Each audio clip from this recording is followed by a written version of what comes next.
चला मित्रांनो, इथून पुढे आपल्याला आता एक पंचवार्षिक योजना बघायची आहे। या पंचवार्षिक योजनेमध्ये नेमके काय काय बघायचं, फॉर्मॅट काय अगोदर ते समजून घेऊ। पंचवार्षिक योजना नाव आहे, याचा अर्थ 5-5 वर्षाचे आहे। आतापर्यंत टोटल 12 पंचवार्षिक योजना झालेल्या आहेत बघा। 12 पंचवार्षिक योजनेच्या दरम्यान 1966 ते 69 3 वार्षिक योजना, 78 ते 80 2 वार्षिक योजना आहे, 90 ते 92 2 वार्षिक योजना आहे आणि 2017 नंतर या ठिकाणी सरकते योजना लागू आहेत। तर अशा पद्धतीनं या ठिकाणी 1951 ते 2000 आता 23 पर्यंतचा कालखंड, या कालखंडातल्या घटना घडामोडी थोडक्यात आर्थिक डायरेक्शन आर्थिक घडामोडी आपल्याला बघायच्या आहेत। मग एक पंचवार्षिक योजना बघत बघत आपण आतापर्यंत येऊ। मग यामध्ये पहिली पंचवार्षिक योजना आपल्याला बघायची। कोणत्याही पंचवार्षिक योजना बघताना अगोदर काय काय लक्षात घ्यायचं आहे, हा फॉर्मॅट एकदा समजून घ्या आपण। ठीक आहे, या ठिकाणी नेहमी लक्षात ठेवा, प्रत्येक पंचवार्षिक योजना बघत असताना सगळ्यात अगोदर कार्यकाल लक्षात घ्यायचा आहे। नंबर 2, त्या पंचवार्षिक योजनेत कशावर भर द्यायचा, हा पहिला मुद्दा आहे। हा दुसरा मुद्दा लक्षात घ्यायचा। नंबर 3, प्रत्येक पंचवार्षिक योजनेला कोणाचं प्रतिमान स्वीकारलं, म्हणजे कोणाचं मॉडेल स्वीकारलं, म्हणजे कोणत्या अर्थतज्ञाच्या विचारावरती आधारित ती पंचवार्षिक योजना तयार केली, त्या अर्थतज्ञाचं नाव म्हणजे प्रतिमान। नंबर 4, त्या पंचवार्षिक योजनेमध्ये या ठिकाणी टार्गेट किती टाकलं होतं, प्रत्यक्षात साध्य किती झालं, म्हणजे यशस्वी ठरली पंचवार्षिक योजना की अपयशी ठरली, त्याबद्दलची माहिती लक्षात घ्यायची। त्याच्यानंतर जे काही टार्गेट टाकलेले आहेत ते साध्य करण्यासाठी कुठले कुठले कार्यक्रम योजना त्या पंचवार्षिक योजनेच्या कालखंडात हातात घेण्यात आल्या, त्याच्याबद्दलची माहिती या ठिकाणी घ्यायची। ठीक आहे, आणि योजना बघितल्यानंतर मग या ठिकाणी शेवटी त्या पंचवार्षिक योजनेचं मूल्यमापन बघायचं। हे बघत असताना प्रत्येक पंचवार्षिक योजनेच्या कालखंडामध्ये जो काही खर्च झालेला आहे त्या खर्चाबद्दलही थोडक्यात माहिती घ्यायची। तर अशा पद्धतीनं प्रत्येक पंचवार्षिक योजना बघताना नंबर 1 कार्यकाल लक्षात घ्या, नंबर 2 मुख्य भर, नंबर 3 प्रतिमान, नंबर 4 उद्दिष्टे, नंबर 5 खर्च, नंबर 6 वेगवेगळ्या विकास योजना आणि नंबर 7 मूल्यमापन। तर अशा पद्धतीनं 12 पंचवार्षिक योजना बघताना हे 7 मुद्दे बघत बघत पुढे जायचं आहे आपल्याला। ठीक आहे, मग यामध्ये आता पहिला मुद्दा या ठिकाणी लक्षात घेण्यासारखा आहे, पंचवार्षिक योजना। यातली आता ही आपली पहिली पंचवार्षिक योजना आहे बघा। पहिल्या पंचवार्षिक योजनेचा कार्यकाल 51 ते 56 आहे। ठीक आहे, पहिल्या पंचवार्षिक योजनेमध्ये भर दिला होता शेती आणि सिंचनावर। आता पहिला मुद्दा हाच आहे की शेती आणि सिंचनावर भर का दिला, या पाठीमागच्या घटना समजून घ्यायच्या, म्हणजे मग लक्षात येईल की शेती आणि सिंचनावर भर का दिला असेल। हे बघा, 1947चा कालखंड लक्षात घ्या। भारताचे स्वातंत्र्य मिळालं त्याच वेळेस भारताची फाळणी होते बघा, आणि या ठिकाणचा बराच प्रदेश जो आहे तो पूर्व पाकिस्तान आणि पश्चिम पाकिस्तानाच्या रूपाने भारतापासून अलग होतो।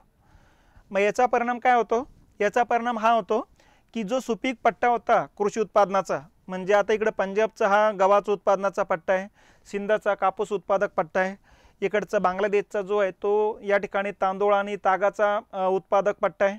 तर जो सुपीक प्रदेश आहे तो सुपीक प्रदेश जातो पाकिस्तानमध्ये। ठीक आहे, आणि कारखाने राहतात भारतामध्ये। मग आपले जे कारखाने आहेत ते कारखाने चालू ठेवायचे असेल तर आपल्याला आता कच्चा माल निर्माण करणं गरजेचे होते, आणि त्या कच्चा माल निर्माण करायचा असेल तर साहजिकच शेती क्षेत्रावर भर देणं गरजेचं होतं।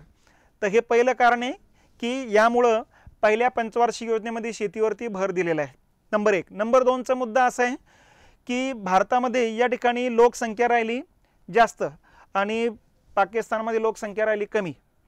मग आपल्याकडे लोकसंख्या जास्त आहे आणि अन्नधान्याचं उत्पादन करणारा प्रदेश राहिला कमी, म्हणजे जो सुपीक भाग आहे तो सुपीक भाग तिकडे गेलेला असल्यामुळे जो बरडाचा वगैरे भाग आहे तो आपल्याकडे राहिलेला आहे, आणि आपली शेती पूर्णतः निसर्गावर अवलंबून आहे। त्यामुळं एक तर पावसाळ्यातलंच पीक येणार आहे, हिवाळ्यातलं बाकीचे पीक येण्याची शक्यता आपल्याकडे नव्हती, कारण तेवढ्या सिंचनाच्या सुविधा नव्हत्या। म्हणून मग या ठिकाणी पहिल्या पंचवार्षिक योजनेमध्ये शेतीचं उत्पादन वाढवायचं असेल तर सिंचनावर भर देणं गरजेचं होतं, म्हणून पहिल्या पंचवार्षिक योजनेमध्ये शेती आणि सिंचन याच्यावर भर देताना दिसतात बघा। ठीक आहे, आणि तिसरा मुद्दा होता या कालखंडामध्ये अन्नधान्य उत्पादक प्रदेश पाकिस्तानमध्ये गेल्यामुळे अन्नधान्याचं उत्पादन घटलं, कमी पडलं आपल्याला लोकसंख्येच्या गरजेपेक्षा, आणि त्यामुळे अन्नधान्य आपल्याला मग विविध देशाकडून आयात करावं लागलं। तर कृषीप्रधान देशच जर अन्नधान्य आयात करत असेल तर मग निर्यात काय करणार आहे? आणि म्हणून मग आपली जी प्रतिमा होती कृषीप्रधान देश, तर निदान कृषी क्षेत्रामध्ये आपण स्वयंपूर्ण बनणं गरजेचं होतं. आणि म्हणून या पंचवार्षिक योजनेमध्ये शेती आणि सिंचनावर भर देताना दिसतात. ठीक आहे. तर पहिल्या पंचवार्षिक योजनेचं भर कशावर होता? तर शेती आणि सिंचनावर होता. मग आता शेती आणि सिंचनाचा या ठिकाणी भर देताना नेमके कुठल्या मार्गाने जायचं, याच्यासाठी मग या ठिकाणी वेगवेगळ्या अर्थतज्ञांनी वेगवेगळे मार्ग सांगितलेले. आता उदाहरणार्थ कृषी उत्पादन वाढवायचं आपल्याला. मग आता कृषी उत्पादन वाढवताना कोणी म्हणतं रासायनिक खताचा वापर करा, कृषी उत्पादन वाढेल. कोणी म्हणतं संकरित बियाणाचा वापर करा, कृषी उत्पादन वाढेल. कोणी म्हणतात की अन्नधान्याबरोबर फळावरती उत्पादनावर भर द्या, ते एक शाश्वत उत्पन्नाचा स्रोत तयार होईल. कोणी म्हणतं कुक्कुटपालन, पशुपालनावरती भर द्या. तर थोडक्यात काय सांगण्याच्या वेगवेगळ्या पद्धती असतात. तर वेगवेगळ्या तज्ज्ञांनी जे काही विचार मांडले, यामध्ये आपण कोणाचे विचार ॲक्सेप्ट केले? तर हेरॉल्ड आणि डोमर. तर हेरॉल्ड आणि डोमरच्या विचारावर आधारित हा पहिल्या पंचवार्षिक योजनेचा प्लॅन होता, ज्यांनी या ठिकाणी कृषी उत्पादनात वाढ करण्याकरता सिंचनाच्या सुविधा निर्माण करा, एक पिकाच्या ऐवजी हिवाळ्यामध्ये दुसरं पीक येऊन जाईल आणि कृषी उत्पादनामध्ये दुप्पट वाढ करता येईल. तर अशा प्रकारचा विचार या ठिकाणी मांडला होता. यालाच म्हणायचं हेरॉल्ड आणि डोमरचं प्रतिमान. तर पहिल्या पंचवार्षिक योजनेचं हे प्रतिमान आहे. आणि इथं या ठिकाणी आर्थिक लक्ष्य ठेवलं होतं 2.1%. म्हणजे GDPचा हा दर येतो असतो. GDP म्हणजे ग्रॉस डोमेस्टिक प्रोडक्शन, देशांतर्गत उत्पन्न. एका आर्थिक वर्षामध्ये देशाच्या भौगोलिक सीमेच्या अंतर्गत जेवढे लोक राहतात, मग ते देशी असू दे किंवा विदेशी लोक असू द्या, या लोकांनी एका वर्षात वस्तू आणि सेवाच्या रूपानं जेवढं उत्पादन केलं त्याचं बाजार मूल्य, तिला म्हणायचं त्या वर्षीचं ते GDP दर. लक्षात. मग अगोदरचा 1000 कोटी असेल तर त्याच्यामध्ये आपण 100 कोटीनं वाढ केली तर समजून घ्यायचं 10% वाढ केली. तर या ठिकाणी आपण टार्गेट टाकलं होतं अगोदर आपली जेवढी संपत्ती होती त्या संपत्तीमध्ये दरवर्षी 2.1% वाढ करायची. तर लक्ष टाकलं होतं प्रत्येक वर्षी 2.1% वाढ करायची. म्हणजे 5 वर्षामध्ये 5 दोन्ही 10 आणि 5 एक 5, म्हणजे 10.5% पुढच्या 5 वर्षामध्ये आपली संपत्ती वाढवायची. मग टोटल 5 वर्षात 10.5% वाढवायची. याचा अर्थ प्रत्येक वर्षी 2.1% वाढवायची, असा त्याचा अर्थ घ्यायचा. आला लक्षात. हालाकी प्रत्यक्षात साध्य झालं 3.6%. म्हणजे जेवढं टार्गेट टाकलं त्याच्यापेक्षा साध्य जास्त झालं. म्हणजे प्रत्येक वर्षी 3.6% साध्य झाले. याचा अर्थ 5 वर्षामध्ये 5 तरी 15 आणि हे 6 पंचे 30, 3 18, 15 आणि 3 18%. तर 18%नं आपलं राष्ट्रीय उत्पन्न 5 वर्षामध्ये वाढलेले. तर अशा पद्धतीनं या ठिकाणच्या ह्या घटना लक्षात घ्या. तर हे एक बाजू आहे. दुसऱ्या बाजूला या पंचवार्षिक योजनेमध्ये जो काही खर्च करण्यात आला तो 4178 कोटी रुपयाचा खर्च करण्यात आलेला आहे.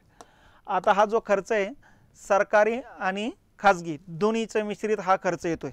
मग त्यातला खर्च सरकारी किती झाला आणि खाजगी किती झाला हा आपण शेवटी तुलनात्मक माहिती बघू. आपण त्या तुलनात्मक माहितीमध्ये हे अलग करून सांगू आपण. ठीक आहे. तर अशा पद्धतीनं टोटल 4178 कोटी रुपयावरती भर दिलेली पंचवार्षिक योजना आहे पहिली पंचवार्षिक योजना, जिच्यामध्ये लक्ष सर्वात कमी टाकलं होतं. 12 पंचवार्षिक योजनेचा विचार केल्यानंतर तुमच्या लक्षात येईल की सर्वात कमी टार्गेट टाकलं होतं या पहिल्या पंचवार्षिक योजनेमध्ये, परंतु त्या तुलनेत साध्य जास्त झालं. मग त्या पाठीमागचे कारणं काय होते ते मूल्यमापनमध्ये बघायचं. ठीक आहे. मग आता जे काही टार्गेट आहे ते साध्य करण्याकरता कोणत्या कोणत्या योजना हातात घेण्यात आल्यात किंवा कोणते कोणते कार्यक्रम हातात घेण्यात आले ते कार्यक्रम किंवा त्या योजना लक्षात घ्यायच्या. मग आता ज्या योजनांना वर्षे आहेत ते योजना वर्षानुसार आपण जाऊ. ज्या योजनेमध्ये या ठिकाणी पहिल्या पंचवार्षिक योजनेतल्या घटना आहे परंतु त्याला निश्चित वर्ष नाही आहे असं, तर तिथं ते भारताचा नकाशा बघून त्या घटना समजून घ्यायच्या. ठीक आहे. मग एक योजना किंवा कार्यक्रम कुठले कुठले ते लक्षात घ्या. सगळ्यात पहिला महत्त्वाची योजना आहे शिंद्री. या ठिकाणी भारतातला पहिला खत कारखाना काढला गेलेला आहे. शिंद्री त्या कालखंडात बिहारमध्ये होतं. या ठिकाणी 2000ला आता झारखंड, त्या ठिकाणी बिहार आणि झारखंड दोन भाग झाले. सध्याच्या झारखंडमध्ये येतं आता ते. ठीक आहे. तत्कालीन कालखंडातलं बिहारमधलं गाव येतं. तर 1951ला शिंद्री या ठिकाणी खत कारखाना काढलेला आहे. मग आता खत कारखाना का काढला असेल तर आपल्याला कृषी उत्पादनात वाढ करायचं होतं आणि म्हणून रासायनिक खतावरती भर देणं गरजेचं होतं. आणि रासायनिक खत कारखाना एक पण भारतात नव्हता, म्हणून या पंचवार्षिक योजनेमध्ये खत कारखाना काढला पहिला शिंद्रीला. नंतर मग वेगवेगळ्या ठिकाणी खत कारखाने काढायला सुरुवात झाली आणि आज आपण मग खताच्या बाबतीत तरी बऱ्यापैकी स्वयंपूर्ण झालेलो आहे. ठीक आहे. तर ही पहिली घटना लक्षात ठेवायची. त्याच्यानंतर 1952ला कुटुंब नियोजनाचा कार्यक्रम हातात घेतलेला आहे. ठीक आहे, आपल्या आता लक्षात आलं होतं की वाढती लोकसंख्या ही नियंत्रणात आणणं गरजेचे आहे. नुसतं या ठिकाणी कृषी उत्पादनात वाढ करून भलाई होणार नाही. लोकसंख्या वाढत गेली की वाढती लोकसंख्येचं अन्नधान्याची समस्या वाढत जाणार आहे.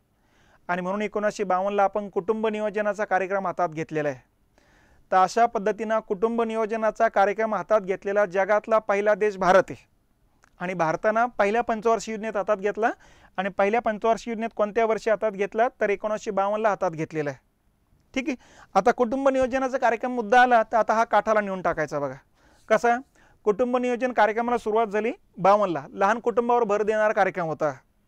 हम दो हमारे दो अशा प्रकारच्या जाहिराती या कालखंडात सुरुवात झाल्या होत्या. परंतु या कालखंडामध्ये हिंदू धर्मीय मुस्लिम धर्मीय जास्तीत जास्त अपत्य जन्माला घालायचे.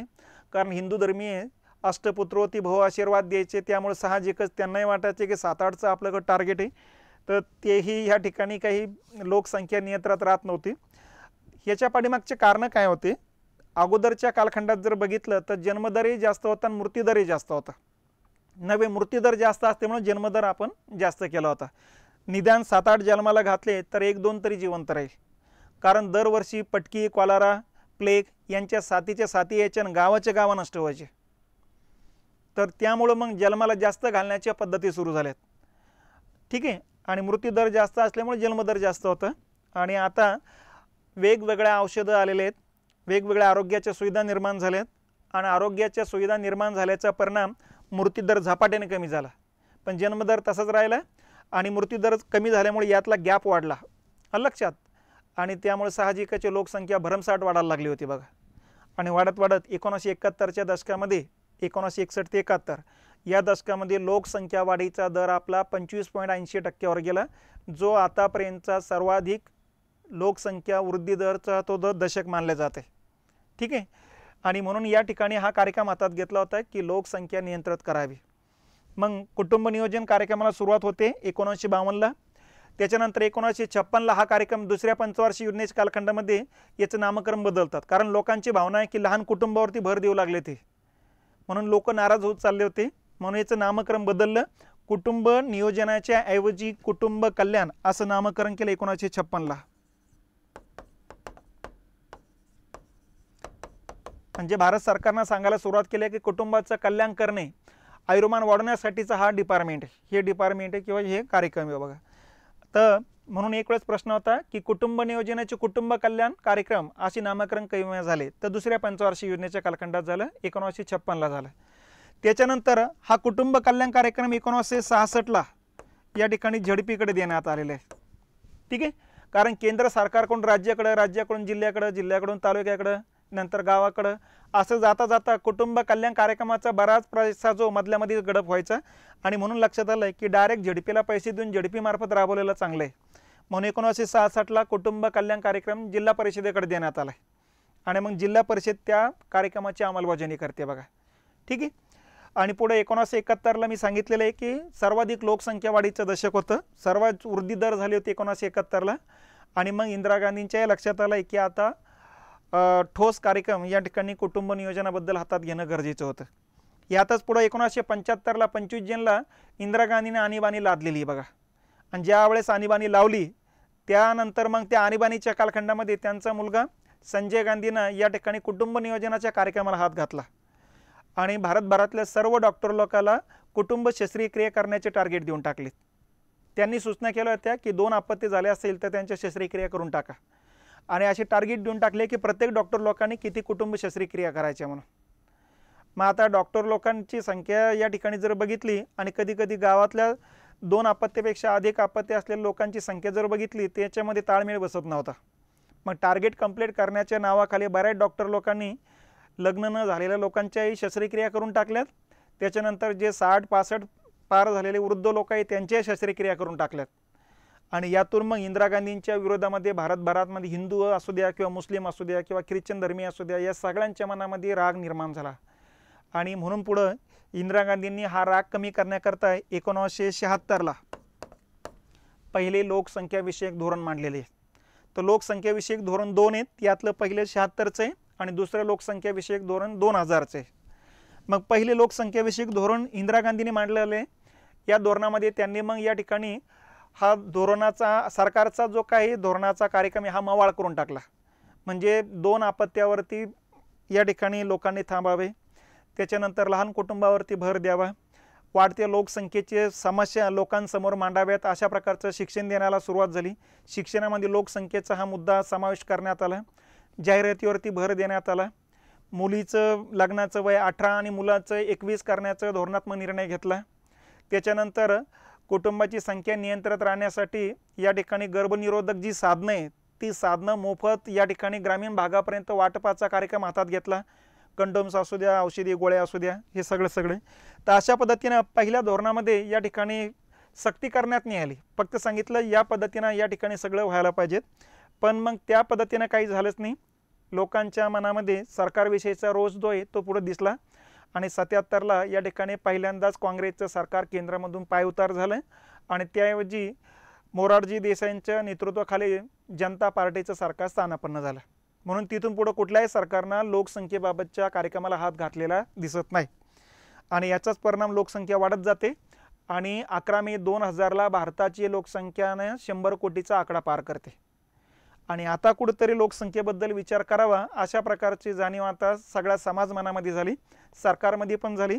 या कालखंडात अटल बिहारी वाजपेयी यांचं सरकार होतं आणि म्हणून त्यांनी मग त्या दिवशी 100 सदस्यांची एक लोकसंख्याविषयक धोरण ठरवणारी एक समिती स्थापना केली आणि या समितीनं जे धोरण ठरवलं त्याला म्हणायचे दुसरे लोकसंख्याविषयक धोरण।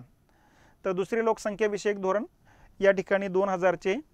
मग या धोरणामध्ये 3 टार्गेट टाकलेले बघा। अल्पकालीन टार्गेट म्हणजे पुढच्या 2 ते 3 वर्षात काय करायचं, मध्यमकालीन टार्गेट 2009 पर्यंत काय करायचं आणि दीर्घकालीन टार्गेट 2045 पर्यंत काय करायचे। मग अल्पकालीन टार्गेटमध्ये गर्भनिरोधक साधनांचा प्रचार करणे, प्रसार करणे, मोफत वाटप करणे, त्याच्यानंतर लहान कुटुंबाचा प्रचार करणे, प्रसार करणे, त्याच्यानंतर या ठिकाणी ज्या काही शिक्षण क्षेत्रातल्या ज्या जागा असतील त्या भरून काढणे, त्यांच्यामार्फत प्रचारावर भर देणे, आरोग्य क्षेत्रातल्या ज्या जागा खाली असतील त्या जागा त्वरित भरणे। तर हे अल्पकालीनचं टार्गेट टाकलेले। मध्यमकालीन टार्गेटमध्ये काय, लोकसंख्या शिक्षणावरती भर द्यायला सुरुवात झालेली आता, ग्रामीण भागात आरोग्य सुविधा निर्माण करण्यावरती भर द्यायला सुरुवात केली आता, ठीक आहे। आणि 2009 पर्यंत लोकसंख्या वाढीचा दर 2.1% आणण्याचं टार्गेट टाकलेले। तर हे मध्यमकालीन धोरणाची उद्दिष्ट। आणि दीर्घकालीन उद्दिष्ट काय होतं की 2045 पर्यंत लोकसंख्या वाढीचा दर स्थिर करणे। म्हणून बऱ्याच वेळेस हा प्रश्न आलेला आहे की लोकसंख्या वाढीचं स्थिरीकरणाचं टार्गेट खालीलपैकी कोणत्या वर्षी करता निश्चित केलेले आहे, 2045 पर्यंत निश्चित केलेले आहे। 2045 हे मेन वर्ष आहे बघा। तर लोकसंख्या स्थिरीकरण करण्याचं टार्गेट 2045 आहे। तर असे हे दुसरे लोकसंख्याविषयक धोरण लक्षात घ्यायचे, ठीक आहे। मग आता या लोकसंख्येमध्ये आता काय बदल झालेत, आता जे बदल झालेले आहेत की यावर्षी आपल्याला माहिती आहे की 19 एप्रिलला 2023ला भारताच्या लोकसंख्येनं चायनाच्या लोकसंख्येला मागं टाकलेले आहे। म्हणून आता 19 एप्रिल 2023 पासून भारत हा जगातील सर्वाधिक लोकसंख्येचा देश बनलेला आहे। ही बदल लोकसंख्येबाबतची या वर्षीची घटना। आणि दुसरी घटना आहे मागच्या वर्षी नोव्हेंबर महिन्यामध्ये 2022ला जगाची लोकसंख्या 800 कोटी पार झालेली आहे बघा। तर सध्या जगाची लोकसंख्या 800 कोटी, त्यापैकी 142 कोटी प्लस लोकसंख्या भारताची झालेली आहे, जी जगातली 1 नंबरची सर्वाधिक लोकसंख्या असलेला देश म्हणून आपण पुढे आलेलो आहे। तर आतापर्यंत हे मुद्दे या ठिकाणी लक्षात घ्यायचे। तो कुटुंब नियोजन कार्यक्रम हा या ठिकाणी 1952चा आहे, हे लक्षात घेतलं पाहिजेत। पुढे 1952ला पुढचा एक कार्यक्रम हातात घेतलेला आहे, सामुदायिक विकास कार्यक्रम, त्याला शॉर्टकट म्हणायचं CDP, कम्युनिटी डेव्हलपमेंट प्रोग्राम। तर हा कार्यक्रम 1952ला हातात घेण्यात आलेला आहे। तर सध्या जसं मनरेगा सगळ्यात मोठा रोजगार विषयक कार्यक्रम आहे भारत सरकारचा, तसं पहिल्या पंचवार्षिक योजनेमध्ये सर्वात मोठा रोजगार विषयक कार्यक्रम हातात घेतला होता सामुदायिक विकास कार्यक्रम, लक्षात। तर हा रोजगार विषयक कार्यक्रम होता, भारतभरातल्या लोकांना बेरोजगारांना रोजगार देणारा कार्यक्रम होता, ग्रामीण आणि शहरी दोन्ही भागामध्ये लागू होता कार्यक्रम, ठीक आहे। परंतु या कार्यक्रमातून या ठिकाणी भ्रष्टाचार प्रचंड वाढला होता, प्रचंड पैसा व्यय झाला यामध्ये, ठीक आहे। आणि म्हणून या कार्यक्रमाच्या भ्रष्टाचाराची समूळ उच्चाटन करण्याकरता 1956ला बलवंतराव मेहता यांच्या अध्यक्षतेखाली समिती स्थापन केली, कशासाठी, सामुदायिक विकास कार्यक्रमातील भ्रष्टाचार दूर करणे याच्यासाठी, ठीक आहे। आणि याच्यावर उपाययोजना सुचवणे की बाबा भ्रष्टाचार होणार नाही यासाठी काय करता येईल। आणि याच्यावरच त्यांनी उपाययोजना सांगितल्या की स्थानिक स्वराज्य संस्था बळकट कराव्यात. आणि यानुसार मग आपल्याला माहिती आहे की राजस्थानपासून या ठिकाणी स्थानिक स्वराज्य संस्थांच्या स्थापनेला सुरुवात होती. तर पंचायत राज म्हणून आपण थोडक्यात त्याला. तर बलवंतराय मेहता समितीच्या शिफारशीनुसार मग पंचायत राजची स्थापना नागौरपासून आपल्याला माहिती आहे राजस्थानमध्ये इथून सुरुवात होते बघा. तर हा सामुदायिक विकास कार्यक्रम एक लक्षात घ्या. त्याच्यानंतरचा मुद्दा आहे तो अखिल भारतीय हातमाग बोर्डाची स्थापना आहे 52लाच. ठीक आहे. हातानं वस्तू तयार करण्याचं जे काही वेगवेगळे जे कार्यक्रम असतात, मग डाले तयार करणे, ताडपत्रे तयार करणे, माठ तयार करणे, तर हातमाग उद्योग म्हणतो आपण याला. या हातमाग मंडळाची एक स्थापना करण्यात आलेली की जेणेकरून अशा प्रकारचे व्यवसाय करणाऱ्या लोकांची नोंदी ठेवणे, यांच्यासाठी सरकारकडून काही कार्यक्रम हातात घेण्यात आला तर यांच्या नोंदी असणं गरजेचं असतं. त्यासाठीचे हे बोर्ड असतं बघा. ठीक आहे. खादी वगैरे तयार करणे याच्यामध्येच येत असतं. पुढचा मुद्दा येतो असतो भारतीय खादी आणि ग्राम उद्योग बोर्डची स्थापना आहे. ते ग्रामीण जे उद्योग आहेत, मग त्या ग्रामीण उद्योग गोळ तयार करणारे उद्योगधंदे असू द्या, त्याच्यानंतर आपल्याला माहिती आहे खादीच्या वस्तू तयार करणारे व्यवसाय असू द्या, यांच्यावर नियंत्रण ठेवणारे आणि यांच्या सगळ्यांची नोंद ठेवणारे बोर्डाची स्थापना आहे. इथं हे बोर्ड आहे, मंडळ आहे, आलं लक्षात. आणि पुढे दुसऱ्या पंचवार्षिक योजनेमध्ये यांच्याबाबत भारत सरकारनं कार्यक्रम हातात घेतलेले, मग त्यालाच नाव दिलं जातं भारतीय खादी आणि ग्रामोद्योग कार्यक्रम. मग हा कार्यक्रम या बोर्डाअंतर्गत पुढच्या कालखंडात लागू झालेले आहे. तर अगोदर या संस्था स्थापन केल्या. या संस्थेमध्ये जे काही ग्रामीण उद्योग आहे, कुटीर उद्योग आहे, त्याच्या नोंदी करण्याचं काम या संस्थेनं केल्याचं दिसतंय. पुढचा मुद्दा येतो 1953ला UGCची स्थापना करण्यात आली, विद्यापीठ अनुदान आयोग, युनिव्हर्सिटी ग्रँड कमिशन म्हणतो आपण. ठीक आहे. या UGCची स्थापनाचा उद्देश होता 1948-49च्या कालखंडामध्ये सर्वपल्ली राधाकृष्णन यांच्या अध्यक्षतेखाली विद्यापीठ या आयोगाची स्थापना केली होती बघा. म्हणजे उच्च शिक्षणामध्ये काय बदल करता येईल याच्यासाठीचा तो आयोग होता. त्या आयोगानेच मग वेगवेगळ्या शिफारशी केल्या होत्या. त्यापैकी एक शिफारस होती की उच्च शिक्षणावर नियंत्रणासाठी एखादी सर्वोच्च संस्था स्थापन करावी. आणि यातून सरकारनं मग जी सर्वोच्च संस्था स्थापन केली तिला नाव दिलं UGC, विद्यापीठ अनुदान आयोग. मग ही त्याच्या अंतर्गत महाविद्यालयावरती नियंत्रण ठेवण्याचं काम करते, सिलेबस तयार करण्याचं काम करते, महाविद्यालयातील विद्यापीठ जे प्राध्यापक असेल त्यांचा पगार आणि अनुदान वगैरे जे असतील ते अनुदान आणि पगार देण्याचं काम करत असते बघा. तर अशा प्रकारची ही UGC असते. ते UGCची स्थापना 1953ची आणि 1956ला दुसऱ्या पंचवार्षिक योजनेमध्ये त्याला वैधानिक दर्जा देण्यात आला, म्हणजे कायदेशीर अधिकार देण्यात आलेले आहे बघा. तर आजतागायत ही संस्था कार्यरत आहे. त्याच्यानंतर 1955ला इम्पिरियल बँकेचे स्टेट बँकेमध्ये रूपांतर करण्यात आले किंवा नामकरण करण्यात आले किंवा सरकारीकरण करण्यात आले बघा. आलं लक्षात. तर ही इम्पिरियल बँक जी आहे, अगोदर हे लक्षात घ्या, 1770 पासून भारतामध्ये बँकांच्या स्थापनेला सुरुवात होते बघा. आधुनिक भारतातली पहिली जर बँक कुठली असेल तर 1770ची बँक ऑफ हिंदुस्तान आहे. पण ही बँक ऑफ हिंदुस्तान दीर्घकाळ टिकली नाही. कर्ज घेतलेल्या लोकांनी कर्ज परत फेडलंच नाही, त्यामुळे ती लवकरच बुडाला गेली. त्याच्यानंतर इंग्रज सरकारच्या लक्षात आलं की सरकारचा महसूल जमा करणे, सरकारच्या महसुलाचा सांभाळ करणे, सरकारसाठी चलन छापून देणे, यासाठी बँका असणं गरजेचे. आणि त्यातूनच मग 1806ला बँक ऑफ बेंगॉलची स्थापना होती बघा. ठीक आहे. बँक ऑफ बेंगॉल तर ही बंगाल प्रांताची या ठिकाणी सरकारी बँक होती.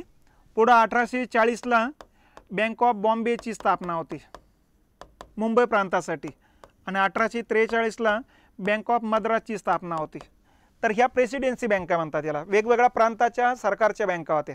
या बँका त्या प्रांतामध्ये सरकारचा महसूल जमा करणे, तो महसूल सांभाळणे आणि ज्याला गरज असेल त्याला कर्ज रूपानं पैसा देणे आणि त्याचबरोबर नोटा छापणे, नाणी पाडणे.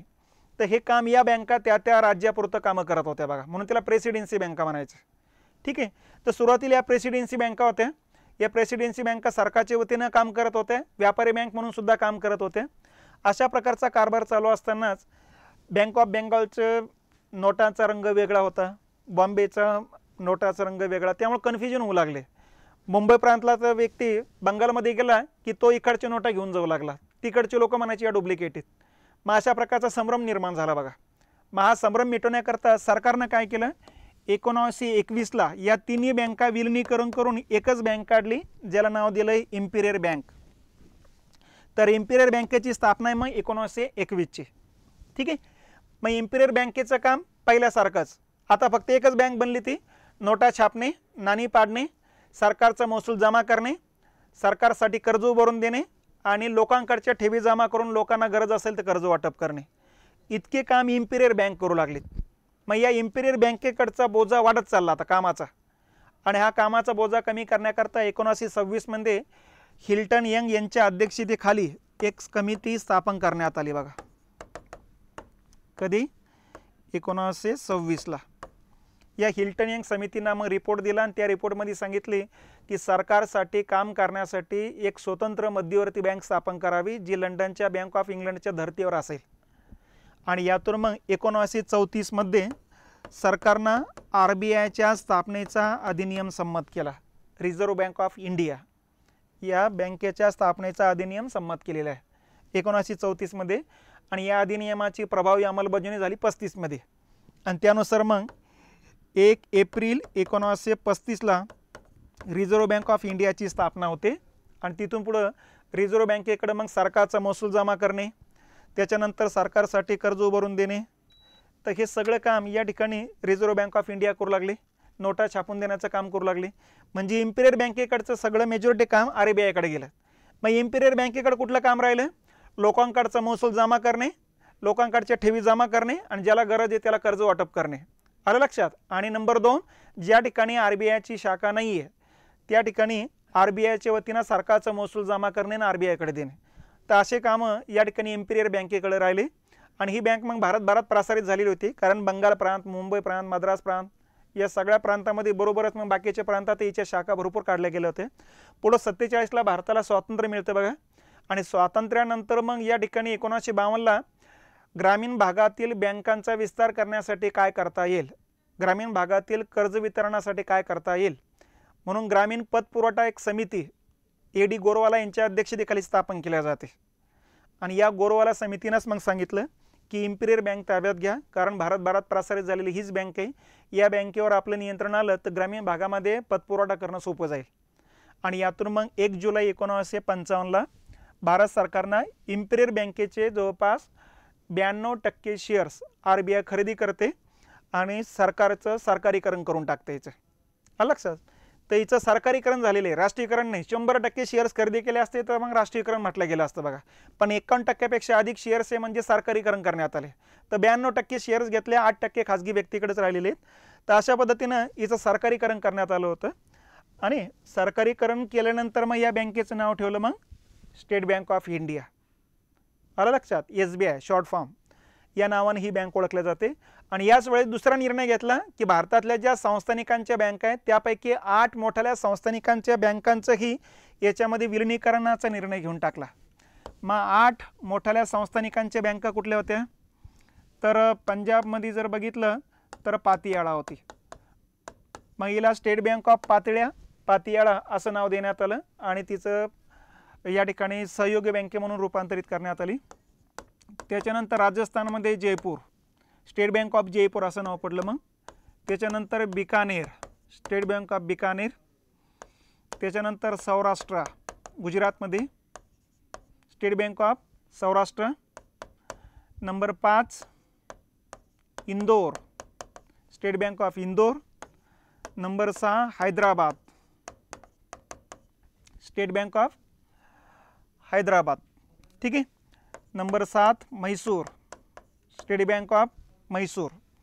आणि नंबर 8 केरळमधली त्रावणकोर. तर अशा पद्धतीनं 8 संस्थानिकांच्या बँका होत्या. या 8 संस्थानिकांच्या बँका ही या ठिकाणी सहयोगी बँका म्हणून या ठिकाणी SBI अंतर्गत कार्यरत करण्यात आलेत. मग अशा पद्धतीनं SBI 1 आणि 8 सहयोगी बँका. मग याच्यामध्ये पण जयपूर आणि बिकानेर 1963 ला या ठिकाणी एकमेकांमध्ये विलीन करतात, त्यामुळे 8ची संख्या 7 वर येते.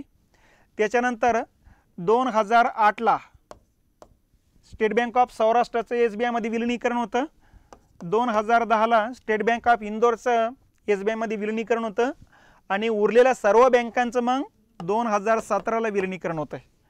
त्यामुळे आता फक्त SBIच राहिलेली. या सगळ्या सहयोगी बँका SBI मध्ये विलीन करण्यात आलेल्या आहेत. तर अशा पद्धतीनं ही भारतातली सर्वात मोठी बँक येते. हिच्या 22,000 पेक्षा अधिक शाखा आहेत. जगातील दुसऱ्या क्रमांकाची सर्वाधिक शाखा असलेली आणि भारतातील सर्वाधिक शाखा असलेली बँक आहे। तर हिचे नामकरण किंवा सरकारीकरण करण्यात आले 1955ला या पहिल्या पंचवार्षिक योजनेमध्ये। त्याच्यानंतरचा मुद्दा आहे 1955लाच ICICIची स्थापना करण्यात येते बघा, भारतीय औद्योगिक पत व गुंतवणूक महामंडळ म्हणायचं, ठीक आहे, इंडस्ट्रियल कॉर्पोरेशन अँड इन्व्हेस्टमेंट, ठीक आहे, industrial credit and investment corporation of India, ICICI म्हणतो आपण त्याला। जागतिक बँक आणि भारत सरकार यांच्या आर्थिक आणि तांत्रिक सहकार्यातून या वित्त महामंडळाची स्थापना करण्यात आलेली आहे। कशासाठी? भारतात जे उद्योगधंदे आहे या उद्योगधंद्याच्या आधुनिकीकरणासाठी। लक्षात, भारतातल्या ज्या बँका होत्या त्या नवीन कारखाना काढण्यासाठी पैसा पुरवठा करत होते, कर्ज पुरवठा करत होते, परंतु जुना जो कारखाना आहे त्या जुन्या कारखान्यातलं प्रगत तंत्रज्ञान घेण्याकरता कर्ज कोणतीही बँक देत नव्हती। मग हीच उणीव या ठिकाणी जागतिक बँकेने भारत सरकारच्या लक्षात आणून दिले आणि यातून मग स्थापना होती ICICI। हिचं 60 कोटीचं भांडवल आहे, त्यापैकी 30% भांडवल या ठिकाणी जागतिक बँकेने दिलेले। तर जागतिक बँकेने मदत केलेली एकमेव वित्त संस्था कुठली? तर ICICI, ठीक आहे। मग ICICI स्थापना 55ची। पुढं 1994ला ICICIनं खाजगी बँकिंग क्षेत्रात उतरते बघा। मग ICICI खाजगी बँक पण आहे आणि ICICI वित्त महामंडळ पण आहे। पुढे 99ला इरडा कायदा होतो आणि या कायद्याअंतर्गत ICICI विमा क्षेत्रात पण उतरते, म्हणून त्याला त्या कंपनीला नाव ठेवलं त्याने ICICI लोम्बार्डो। आणि नंतर मग या ठिकाणी 2007ला या सगळ्यांचं विलीनीकरण होतं आणि सध्या ICICI नाव राहिलेले आहे बघा। तर अशा पद्धतीनं ही भारतातली सर्वाधिक भांडवल असलेली जवळपास 3ऱ्या क्रमांकाची बँक येते ICICI। पहिली SBI, दुसरी HDFC आहे आणि तिसरी येते ICICI, ठीक आहे। तर याची स्थापना याच कालखंडातली आहे। त्याच्यानंतर 1956ला IITची स्थापना करण्यात आली, भारतीय औद्योगिक संस्था म्हणतो आपण त्याला, प्रौद्योगिक संस्था म्हणतो, ठीक आहे। तर IITच्या स्थापनेला सुरुवात होते इथून पुढं आणि नंतर भारतभरामध्ये आतापर्यंत जवळपास 15 ते 20 IITs आहेत। तर वर्षे माहिती असलेल्या एवढ्या घटना आहेत बघा। आता वर्षे माहीत नाही, परंतु याच कालखंडातल्या ज्या घटना आहेत आता त्या लक्षात घेऊ आपण। मग आता यासाठी नकाशावरती थोडं कॉन्सन्ट्रेशन करू।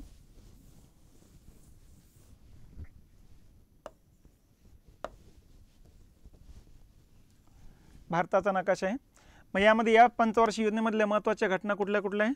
सगळ्यात पहिली घटना येते कांडला, या ठिकाणी मुक्त बंदराची स्थापना याच पंचवार्षिक योजनेमध्ये गुजरातमध्ये, ठीक आहे। त्याच्यानंतर पुण्याजवळ पिंपरी चिंचवड येतं बघा, या ठिकाणी हिंदुस्तान अँटीबायोटिकचा कारखाना काढलेला आहे, प्रतिजैविकाचा कारखाना म्हणतो आपण। त्याच्यानंतर बेंगलोर, कर्नाटकची राजधानी, इथे HMT घड्याळाचा कारखाना काढलेला आहे। अगोदर घड्याळ तयार करणाऱ्या सरकारीच कंपन्या होत्या, तर इथे HMT घड्याळ कारखाना येतो। अलवाय केरळमध्ये येतं बघा आणि दिल्ली या 2 ठिकाणी DDT थायमेटचे कारखाने निघालेले आहेत याच पंचवार्षिक योजनेमध्ये। त्याच्यानंतर पेरांबूर तामिळनाडूमध्ये या ठिकाणी रेल्वे डबे निर्मितीचा कारखाना काढला गेलेला आहे, ठीक आहे। त्याच्यानंतर चित्तरंजन पश्चिम बंगालमध्ये या ठिकाणी रेल्वे इंजिन निर्मितीचा कारखाना काढला गेलेला आहे। त्याच्यानंतर विशाखापट्टणम आंध्र प्रदेश या ठिकाणी जहाज निर्मितीचा कारखाना काढला गेलेला आहे। तर वर्ष माहीत नसलेल्या या काही घटना इथं लक्षात घ्या। दिल्ली DDT थायमेटचा कारखाना आहे, कांडला भारतातला एकमेव मुक्त बंदराची स्थापना आहे, पिंपरी चिंचवड हिंदुस्तान अँटीबायोटिकचा कारखाना आहे, बेंगलोर HMT घड्याळाचा कारखाना काढण्यात आलेला आहे, हिंदुस्तान मशीन टूल्स म्हणतो आपण त्याला, अलवाय केरळमध्ये DDT थायमेटचा कारखाना आहे, पेरांबूर, ठीक आहे, पेरांबूरला रेल्वे डबे निर्मितीचा कारखाना आहे। त्याच्यानंतर आवडी इथं भारतातला पहिल्या पंचवार्षिक योजनेतला हा एक पोलाद कारखाना निघालेला आहे, ठीक आहे। प्रत्येक पंचवार्षिक योजनेत वेगवेगळे पोलाद कारखाने, पहिल्या पंचवार्षिक योजनेत कुठला असेल? आवडीचा आहे, ठीक आहे, तामिळनाडूमध्ये। विशाखापट्टणम आंध्र प्रदेशमध्ये येतं, जहाज निर्मितीचा कारखाना आहे। चित्तरंजन पश्चिम बंगालमध्ये रेल्वे इंजिन निर्मितीचा कारखाना आहे। तर अशा पद्धतीनं ह्या घटना लक्षात घ्यायच्या, ठीक आहे। आता या व्यतिरिक्त पहिल्या पंचवार्षिक योजनेमध्ये सिंचनावर भर दिलेला आहे। मग सिंचनासाठी 4 मोठाले सिंचन प्रकल्प या पंचवार्षिक योजनेत हातात घेतलेले आहेत। मग ते 4 प्रकल्प कुठले कुठले तेही लक्षात घ्या, ठीक आहे। सगळ्यात पहिल्यांदा इथं आपल्याला माहिती आहे सतलज नदी आहे, या सतलज नदीवरती भाकरा आणि नानगल असे दोन मोठाले प्रकल्प हातात घेतलेले, याला आपण म्हणतो भाकरा नानगल प्रकल्प। पहिल्या पंचवार्षिक योजनेतला हा प्रकल्प आहे। भाकरा हा सर्वात मोठा जलविद्युत प्रकल्प पण आहे। त्याच्यानंतर इकडून येत असते कोसी नदी, ठीक आहे, नेपाळमधून बिहारमध्ये गंगा नदीला मिळत असते। हिच्यावर एका खालोखाल एक 15 धरणं बांधलेली आहेत बघा, याला म्हणायचं कोसी प्रकल्प। तर याच पंचवार्षिक योजनेतला हा एक प्रकल्प मानला जातो। त्याच्यानंतरची नदी आहे दामोदर, जी हुगळी नदीची उपनदी आहे। राजमहल टेकड्यातून उगम पावते, छोटा नागपूर पठार आणि पश्चिम बंगालमध्ये जात असते। याच्यावरती एका खालोखाल एक 5 धरणं बांधलेले आहेत, याला म्हणायचं दामोदर प्रकल्प, ठीक आहे। झारखंड आणि पश्चिम बंगाल या दोन राज्याचा संयुक्त कार्यक्रम आहे। हा भारतातला पहिला बहुउद्देशीय प्रकल्प आहे, अनेक उद्देश समोर ठेवून तयार केलेला प्रकल्प। हाच अमेरिकेतल्या टेनेसी व्हॅली प्रकल्पावर आधारित आहे, म्हणून त्याला भारतातला टेनेसी व्हॅली प्रकल्प म्हणतात। आणि त्याच्यानंतर आहे महानदीवरती हिराकुंड प्रकल्प, ठीक आहे। तर हा ओरिसामध्ये येतो असतो, भारतातला सर्वात मोठा धरण हिराकुंड धरण आहे, ठीक आहे। तर हा याच पंचवार्षिक योजनेतला आहे। तर हे 4 मोठाले सिंचन प्रकल्प, number 1 Bhakra Nangal, number 2 Kosi, number 3 Damodar आणि नंबर 4 हिराकुंड। तर अशा प्रकारच्या या घटना या ठिकाणी लक्षात ठेवा। हे बघा, या योजनेमध्ये भाकरा नानगल, हिराकुंड, ठीक आहे, कोसी आणि दामोदर हे प्रकल्प हातात घेतलेले। त्याच्यानंतर चित्तरंजनचं बघितले रेल्वे इंजिन, कांडलाचं बघितलेले नवीन बंदर, पिंपरी चिंचवडचं प्रतिजैविकाचा कारखाना, हिंदुस्थान अँटीबायोटिक म्हणतो आपण, पेरांबूरचा रेल्वे डबे निर्मितीचा कारखाना या ठिकाणी बघितलेला आहे, आणि विशाखापट्टणमचा जहाज निर्मितीचा कारखाना आहे, ठीक आहे। यांच्या व्यतिरिक्त या ठिकाणच्या काही महत्त्वाच्या घटना आता राहिलेल्या नाही। तर अशा प्रकारची ही पहिली पंचवार्षिक योजना आहे। मग आता या पहिल्या पंचवार्षिक योजनेमध्ये आता बघा, इथं आपण टार्गेट टाकलं होतं 2.1% प्रत्येक वर्षी साध्य करण्याचं, प्रत्यक्षात साध्य झालं 3.6%, म्हणजे पहिली पंचवार्षिक योजना यशस्वी ठरते। मग आता यशाच्या पाठीमागचे कारण काय, तर जे अनेक कारण आहेत त्यातलं पहिलं कारण आहे टार्गेटच छोटं टाकलेले, त्यामुळे साध्य जास्त होताना दिसतंय, तर हे पहिलं कारण आहे। दुसरं कारण आहे की इंग्रजांनी जाता जाता जी परकीय गंगाजळी आपली वाचलेली होती, कारण आपला स्वातंत्र्याच्या अगोदर आपला व्यापार अनुकूल होता, त्यामुळे आपल्याकडे बरीच पाऊंड स्टर्लिंगच्या रूपाने गंगाजळी होती। ही गंगाजळी जाताना त्यांनी भारत सरकारकडे देऊन गेली होती।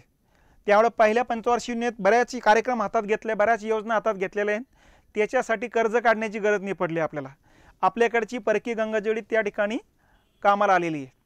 तर अशा पद्धतीनं या ठिकाणी ती परकीय गंगाजळी आपल्याला फायदेशीर ठरलेली आहे। हा दुसरा मुद्दा या ठिकाणी लक्षात घेतला पाहिजे। आणि तिसरा मुद्दा म्हणजे या पंचवार्षिक योजनेमध्ये मान्सून जो आहे तो चांगला होता, पाणी पाऊस चांगला होता, आणि म्हणून याचाच परिणाम काय झाला, अन्नधान्याच्या उत्पादनामध्ये बऱ्यापैकी वाढ होते। म्हणजे 1951च्या कालखंडामध्ये आपलं जे अन्नधान्याचं उत्पादन होतं ते जवळपास 51 दशलक्ष टन होतं बघा, ठीक आहे। आणि 1956च्या कालखंडामध्ये 68 दशलक्ष टन झाले। तर अनुकूल मान्सून, पाणी पाऊस चांगला असणे, तर हे तिसरं कारण होतं। अशी या 3 कारणामुळे पहिली पंचवार्षिक योजना यशस्वी ठरते। तर या पद्धतीने एक एक पंचवार्षिक योजना बघत चालायचं आहे आपल्याला, ठीक आहे।